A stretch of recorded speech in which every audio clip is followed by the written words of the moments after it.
남왕국 이스라엘이 멸망을 지금 당하기 그 직전에 바벨론 군대가 예루살렘 성이 함락되기 전에 바벨론 군대가 이 남왕국 그 시드기야 왕이 통치하는 그 남왕국에 그들이 쳐들어와 가지고 예루살렘 성을 포위했다 하는 그런 내용이 오늘 여기 말씀 속에 기록되어 있습니다. 나라의 아주 그 절체절명의 그런 위기의 순간이죠.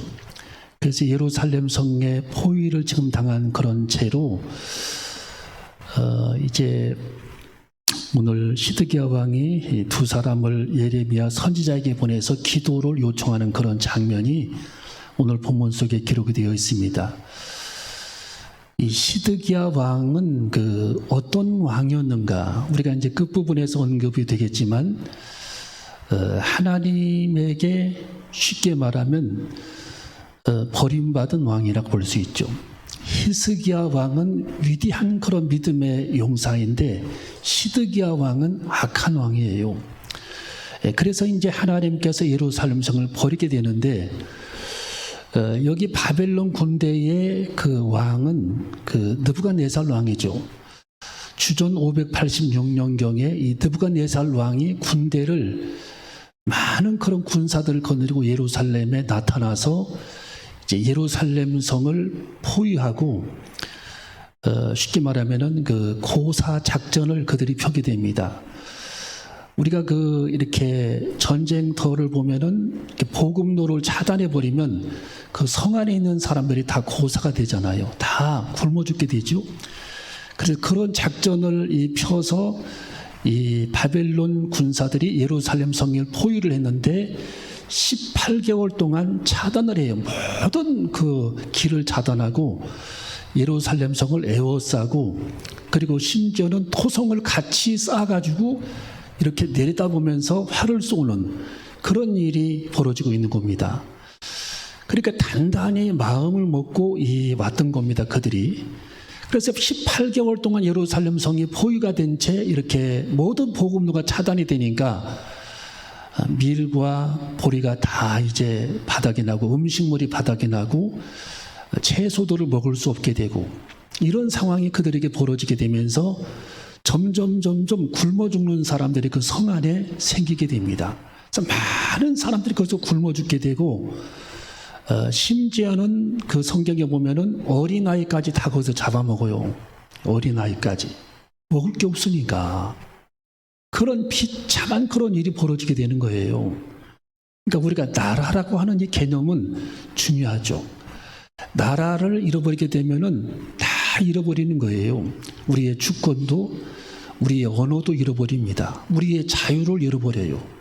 모든 걸 잃어버리는 겁니다. 나라를 잃어버리게 되면. 그래서 우리는 이 나라의 소중함을 우리들이 항상 생각해 봐야 되고, 이 나라를 지키기 위해서 우리들의 선조들이 얼마나 많은 고생을 했는가.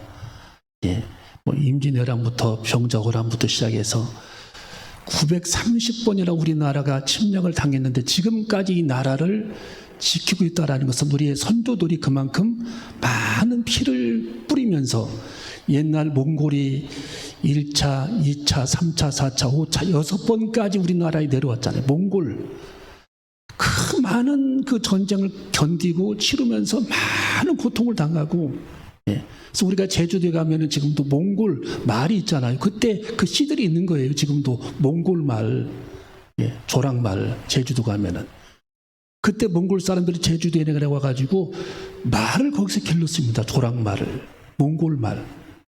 그렇게 많은 고생을 했고 유교도 겪었고, 그래서 우리나라는 외세의 많은 그런 침략을 우리들이 겪었지만 미국의 도움도 우리들이 받게 되면서 유교까지 견뎌내면서 지금까지 이 나라는 하나님의 은혜로 건재하게 견뎌온 것이 우리 주님의 돌보심과 하나님의 축복임을 우리는 기억해야 할 줄로 믿습니다. 그래서 우리는 나라를 굉장히 중요하게 생각을 하고, 이 나라를 잃어버리면 다 잃어버리는 거예요. 예배도 잃어버립니다. 어떻게 예배를 드려요? 북한 사람들 예배 드립니까? 못 드리게 하잖아요. 그래서 우리는 항상 이 가치, 우리나라가 지금 존속하고 민주적인 그런 가치 아래 하나님을 믿는 그런 민족이 되었다라고 하는 사실. 여러분, 외국인들이 한국에 오면은요, 놀라는 것 중에 한 가지가 시골 구석구석에 가도 교회가 있다라는 것. 이걸 보고 그들이 충격을 받는데요. 예. 저도 이번에 차 타고 쫙 이렇게 집에서 이렇게 오다 보니까 시골 동네마다 교회가 없는 곳이 없어요. 교회가 없는 곳이 다 교회가 있어요. 예. 그 부여군 충하면 꼴짝이 그 들어가도 다 교회가 있어요. 교회가. 그게 우리 한반도의 축복이고 한국을 지탱하는 힘이 교회입니다. 교회. 얼마나 큰 축복이 있는지 몰라요. 예. 교회가 있다라는 것이. 예. 여러분, 러시아가 지금까지 공산주의 국가인데도 견디는 것은 교회가 있기 때문이라는 거예요. 교회. 예. 벌써 무너져야 되는데 교회가 있기 때문에. 예. 여러분, 우리는 이 예루살렘 성이 지금 함락이 될 때에 18개월 동안 모든 복음도가 차단이 되어서 결국은 예루살렘 성이 함락이 되기 직전에 이 시드기야 왕이 자기 군사들을 거느리고 밤중에 초승달이 떴을 무렵에 조그마한 구멍을 만들어가지고 거기 세워나와가지고 도망을 가기 시작합니다. 시드기야 왕이 탈출하는 거죠. 그래서 군사들이 조용히 나와가지고 탈출을 했는데 얼마나 그들이 죽을 힘을 다해서 그들이 뛰어서 도망을 갔느냐 하면은 어디까지 도망갔느냐 하면은 여리고 평지까지 그들이 도망을 갑니다. 달밤에 여리고 평지까지. 그러니까 상당 부분을 그들이 탈출한 거예요. 그런데 이 사람들이 이 배가 부르고 힘이 있어야 잘 걷잖아요. 그리고 말을 타도 힘있게 뛰는데 지금 말도 제대로 먹지도 못했지, 군사들도 제대로 먹지도 못했지, 다 굶어가지고 그런 상태로 얼마나 도망가겠습니까? 여리고 평지에서 드디어 시드기야 왕과 그의 두 아들과 많은 군사들이 거기서 붙잡히게 됩니다. 딱 붙잡혀가지고 쇠사슬이 결박이 돼가지고 느부갓네살 왕이 18개월 동안 얼마나 이게 막 성을 함락시키려고 애를 썼겠습니까? 분하니까 이 시드기야 왕의 두 눈을 창으로 끌칼로 뽑아냅니다. 두 눈을. 성경에 다 나와 있어요. 송곳으로 두 눈을 뽑아내고 두 눈을 뽑기 전에 두 아들을 죽이는데 이 시드기야 왕이 보는 앞에서 시드기야 왕의 두 아들을 죽이는 겁니다. 칼로 쳐서. 얼마나 이 부모가 마음이 아프겠어요. 예? 자기가 죽는 건 두 번째인데 자기 눈에서 보는 앞에서 두 아들을 칼로 쳐 죽이니 얼마나 이 마음이 아프겠습니까? 시드기야 왕이. 그리고 두 눈을 뽑히고 그리고 결박된 채로 바벨론으로 끌려가는 겁니다. 그리고 성중에 있는 많은 사람들이 거기서 포로로 붙잡힌 사람들, 또 항복한 사람들을 결박을 해서 바벨론으로 끌려가는 겁니다. 그래서 70년간 거기서 노예 생활을 하는 거예요. 70년 동안. 그리고 그들은 그것도 모자라서 예루살렘 성이 함락이 된 다음에 예루살렘 성전으로 가서 성전을 불질러 버립니다. 그리고 성전 안에 있는 모든 이 금메기 칠한 거 있죠. 금 페인트 칠한 거 이걸 다 벗겨갑니다. 성전에 있는 금그릇, 은그릇을 다 가져갑니다. 금촛대를 가져갑니다. 모든 것을 다 그들이 가져갔어요. 그리고 성전을 불질러 버렸어요. 예루살렘 성을 무너뜨려 버립니다. 그리고 남아있는 노인들을 남겨서 농사를 지켜야 합니다. 농사를 줘도 그걸 자기들이 먹습니다. 다 뺏어갑니다. 그것도. 처참한 멸망을 가져오게 된 겁니다. 처참한 멸망. 그러면 왜 하나님께서 이 예루살렘 성을 그토록 하나님께서 아끼셨는데 왜 예루살렘 성이 함락이 되었는가? 우연하게 함락이 됐는가 아니면 하나님께서 하신 일인가? 우리는 성경을 통해서 그 해답을 찾아보니까 성경에 역대하 36장 12절에 해답이 나와 있어요. 역대하 36장 12절에 보니까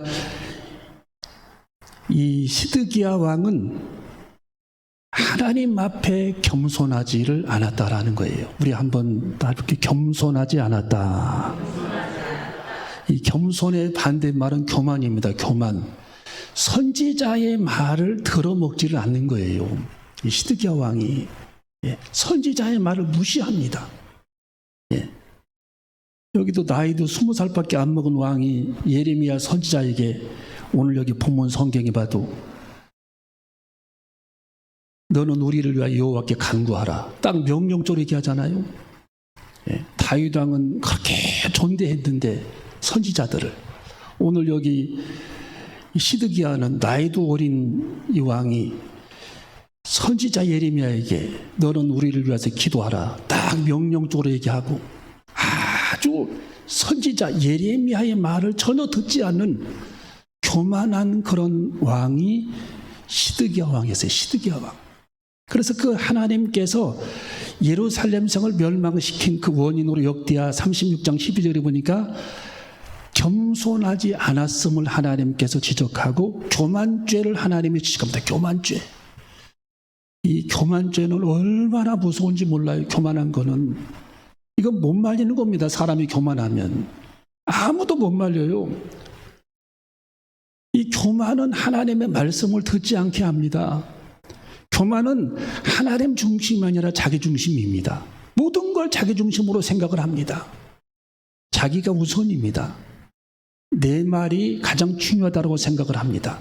내 중심입니다. 누구 말도 듣지를 않습니다. 하나님 앞에 꼬꾸라져야 되는데 하나님 앞에 항상 교만하여 선지자의 말을 우습게 여기고 선지자의 말을 듣지 않았던 시드기야. 그래서 하나님께서 첫 번째 원인으로 예루살렘 성을 멸망시킨 원인으로 역대하 36장 12절에 겸손하지 않았음을 하나님이 지적해 줍니다. 또한 역대하 36장 13절이 보니까 두 번째로 예루살렘 성을 하나님께서 멸망시킨 원인은 여호와께로 시드기야 왕이 돌아오지 않았다. 그리고 이스라엘 백성들은 목이 곧은 백성이라는 거예요. 목이 곧은 백성. 마음이 완악했다라는 거예요. 그래서 하나님께로 돌아오지 않는 겁니다. 아무리 촉구하고 회개를 촉구해도 여호와께로 돌아오지를 않는 겁니다. 이것이 하나님 앞에 지었던 두 번째 죄악입니다. 자, 세 번째 죄악은 역대하 36장 14절에 보니까 그들은 예루살렘 성전을 더럽혔습니다. 시드기야 왕과 백성들이 예루살렘 성전을 더럽혔다. 엄청난 그런 죄를 그들이 범하게 되는 거죠. 예루살렘 하나님의 성전을 그들은 더럽혔다라는 거예요. 역대하 36장 16절에 보니까 네 번째로 백성들도 시드기야를 본받아서 선지자를 우습게 여기고 선지자를 욕하고 비웃었다라는 거예요. 이 부분을 하나님께서는 회복할 수 없는 그런 죄악이라고 도장을 하나님이 찍어버린 겁니다. 회복할 수 없는 죄악. 자, 그들이 그리고 마지막으로 그들이 하나님 앞에 죄악을 범했던 또 한 가지는 하나님보다도 에집트를 더 의지했다라는 거예요. 우리 한번 따라해보요. 하나님보다 애굽을 더 의지했다. 예루살렘 성이 포위를 당하니까 그들은 하나님을 향해서 울부짖고 하나님 앞에 기도하고 하나님을 의지한 것이 아니라 애굽의 원병을 보내서 사람을 보내서 도와달라. 애굽의 군사를 요청하면서 애굽을 의지했던 그런 시드기야 왕의 모습을 우리는 볼 수가 있는 겁니다. 하나님보다도 에집트를 더욱 의지했다라는 거예요. 에집트 군사들이 왔습니까? 오지 않았어요. 여러분, 우리는 하나님을 의지해야 할 줄로 믿습니다. 하나님만 의지해야 할 줄로 믿습니다. 하나님을, 사람을 의지하기보다 하나님을 의지해야 합니다. 여러분, 사람의 힘과 사람의 도움은 조금밖에 될 수가 없잖아요. 그리고 결정적으로 사람이 도움을 요청할 때는 도움을 주지를 않는 게 사람입니다. 예. 여러분, 우리는 하나님을 의지해야지 우리들이 마음속으로 사람을 의지하고 또 사람을 의지하면 하나님께서 그거 싫어하는 거예요. 하나님이 그거 굉장히 싫어하시는 게 사람을 의지하는 겁니다. 여러분, 시드기야 왕이 아니고 히스기야 왕은 어려움을 당할 때에 하나님 앞에 편지를 써서 읽어주면서 하나님의 성전의 벽을 바라보면서 하나님 앞에 기도하잖아요. 이게 하나님을 의지하는 태도입니다. 여러분, 나라가 지금 포위를 당해서 예루살렘 성벽이 무너지기 직전에 에집트에게 원병을 요청을 했지만 그들은 군사를 보내주지 않았습니다. 시드기야는 하나님 앞에 기도 한마디 하지 않았어요. 그리고 그는 교만했습니다. 예루살렘 성전을 더럽혔습니다. 목이 곧은 사람이었습니다. 백성까지 본받았습니다. 하나님을 떠난 사람들이었습니다. 그들은 악한 존재라고 성경에 기록하고 있습니다. 그래서 하나님은 회복할 수 없는 지경까지 이르러 갈대아 사람들에게 예루살렘 성을 붙였으니라고 성경에 결론을 내리고 도장을 찍었습니다. 갈대아 사람이 누굽니까? 바벨론 제국이라는 거예요. 느부갓네살 왕에게 예루살렘을 붙여버렸다. 여러분, 우리는 주님을 의지하고 사랑하는 저와 여러분이 되어줘야 할 줄로 믿습니다. 어려운 일을 당할 때에 주님만을 의지합니다. 하나님, 저는 주님을 의지합니다. 하나님, 저는 환경만 바라보는 것이 아니라 주님을 의지합니다. 우리가 정말 어려운 일을 당할 때에 하나님을 의지합니다. 주님만 의지합니다. 저는 애굽을 의지하지 않습니다. 하나님만 의지합니다. 하나님을 의지했던 히스기야 왕처럼 우리는 하나님만을 의지하고 주님께 매달릴 수 있는 그런 불굴의 믿음을 가지고 주님께 매달리는 믿음을 가져야 할 줄로 믿습니다. 우리는 때때로 교만할 수 있습니다. 하나님 말씀에 불순종할 수 있습니다. 우상 숭배할 수 있어요. 하나님께서는 회개를 촉구하는 겁니다. 예, 회개를. 그런데 이들은 회개하지 않았어요. 하나님께서 기회를 주었지만 그들은 회개하지 않았습니다. 하나님께서는 많이 그들에게 시간을 주면서 예레미야를 통해서 끊임없이 이스라엘 백성들을 훈계하고 가르쳤지만 그들은 선지자의 말을 비웃었습니다. 그의 말을 듣지를 않았어요. 그리고 에집트만 의지했습니다. 왜? 그 당시 에집트는 굉장히 강한 나라였기 때문입니다. 여러분, 에집트보다 하나님이 더 강하십니다. 하나님이 더 위대하십니다. 하나님의 손은 능력의 손입니다. 하나님은 지축을 흔드시는 권능의 하나님이십니다. 하나님은 천지를 창조하신 능력의 하나님이십니다. 하나님은 홍해 바다를 가르신 권능의 하나님이십니다. 우리는 에집트를 의지하지 않고 세상을 의지하지 않고 우리 앞에 담장이 있을 때에, 벽이 있을 때에, 장애물이 있을 때에 하나님만을 절대적으로 의지하는 그런 믿음을 가지고 나아가는 저와 여러분이 되시기를 주님의 이름으로 축원합니다. 오늘 귀한 말씀을 통해서 하나님만을 굳게 의지하고 우리 앞에 크고 작은 그런 어려운 일을 만날 때에 다른 생각하지 않고 하나님, 나는 주님만을 의지합니다. 에집트를 의지하지 않습니다. 강한 것을 바라보지 않습니다. 주님만을 의지합니다. 주님의 능력의 손길을 기대합니다. 하나님께서 일하실 수 있습니다. 하나님은 능히 하실 수 있습니다. 할 수 있거든이 무슨 말이냐? 믿는 자들에게 능치 못한 일이 없다고 말씀하신 하나님의 능력을 의지하는 저와 여러분이 되시기를 주님의 이름으로 축원합니다. 기도하시겠습니다.